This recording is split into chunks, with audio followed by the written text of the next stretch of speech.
So we want you to get a sense of this current. We want you to feel the eternal flow of it. We want you to feel the love of it. We want you to feel the consistency of it. And we want you to understand that no matter what you're doing, that stream never stops flowing, and it never stops calling you, and it never stops being ready and willing to yield to you anything that you allow yourself to float into the vicinity of. So when you leave this gathering, if you will have but one new idea in your mind, and that is, I am going to go with the flow. I am going to do my best to let myself go in the direction of that which life has caused me to become. When Esther met Jerry, she could feel the call of Source. No one else in her life thought she should go.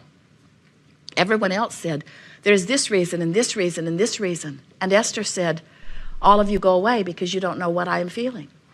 And even Esther did not understand that they had set forth intentions even before their birth. Even Esther did not understand that powerful call of Source. Esther did not realize that every day of her life, she had been living life and coming to the conclusions that would lead to this work.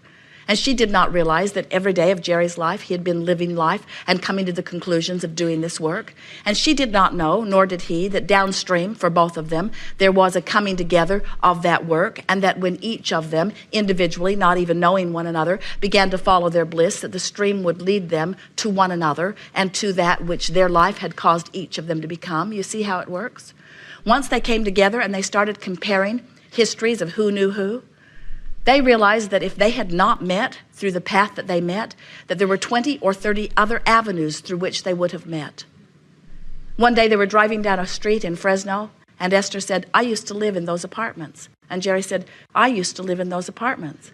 And Esther said, where did you live? And Jerry said, I lived in the downstairs unit right next to the laundry room. And Esther said, I lived in the downstairs unit right next to the laundry room. And when they figured it out, Jerry was the tenant that moved out right before Esther was the tenant that moved in. Universal forces are constantly bringing you in vibrational alignment with that which you are. And the more you are willing to go with the flow of who you are, the more you begin to rendezvous. But so many of you, instead of going with the flow, you're using so much other criteria, like what does that one think, and what does that one think, and what does that one think, and what does that one think? Instead of understanding that the source that is within you knows who you have become, knows everything about everybody in relationship with that which you are, and is arranging circumstances and events every moment of every day in order to yield to you the most right now in this red hot minute in terms of manifestation of that which you have been asking for. It is a veritable fest of creation that you are upon at all times. And unless you are following your bliss, unless you are doing your best to turn and go with the flow, you're missing out on so many things that you have been asking for, and that's what negative emotion is. Negative emotion is that feeling of me not letting myself become that which the larger part of me has become. So, what faith is about is understanding who you are as non-physical energy. What faith is about is understanding the laws of the universe. What faith is about is understanding that the emotions within you are telling you one simple thing. In fact, it's the only thing you ever need to know about emotions.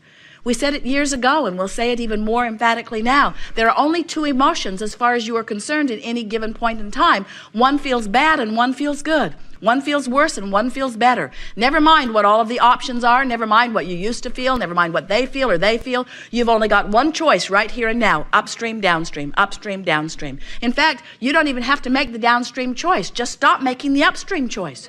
Just stop. Just let go of those oars. Just stop beating the current. Get off that user group online. Stop joining the groups that complain about one thing or another. Most of the things that you begin to say are knee-jerk reactions in response to what you are observing. And if you would take a beat, you used to say, if I would count to 10, if you will stop for just a moment and ask yourself, is this an upstream comment or a downstream comment? And if it's upstream, then just don't say it. And try to smile around it. And then acknowledge what you've done and be proud of yourself for doing it. And then say to yourself, I don't want to give any more power to this, and it isn't something that I want. And it's probably not really true for me anyway. And there are so many other ways of looking at it. And I'm going to try to find some other ways of looking at it. And talking about things that bother me are always upstream. And I'm going to withdraw my attention from that subject. Let's see, how can I soften this? How can I look at this in a way that feels just a little better? And as you make that effort, you'll feel feel yourself reluctantly sometimes letting go of those oars. And as you do, this wonderful current that was set into motion even before your birth into this physical body will turn you, and right away you'll feel the relief of releasing the resistance. So as you leave this gathering, and people who aren't here, who care about you, who say, what did you learn? Tell them, I learned that there is a stream, and that always calls me to that which I have become. And when I let myself go, I feel better than when I don't. And they'll say, oh, that doesn't sound all that important. They'll say, you paid how much for that? Spent a whole day just to say you'd let go of the oars?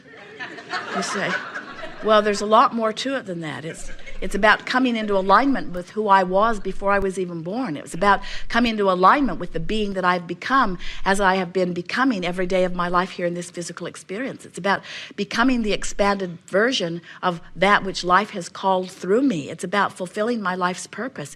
It's about letting myself easily be the receiver of all of the things that I've been asking for. It's about vitality and clarity and wellness. It's about riches. It's about new homes and feelings of well-being. It's about fulfilling life purpose. It's about life. It's about riding the river of life. It's about finally getting at who I am. And they'll say, okay. Because it takes a little while for you to really get the sense of all of this. But friends, we promise you that there is not a shred of evidence anywhere in your experience to the contrary of this. The source that is within you is eternally looking at you, calling you toward that which you have become. And when you go, life is ecstasy. And when you don't, not so good.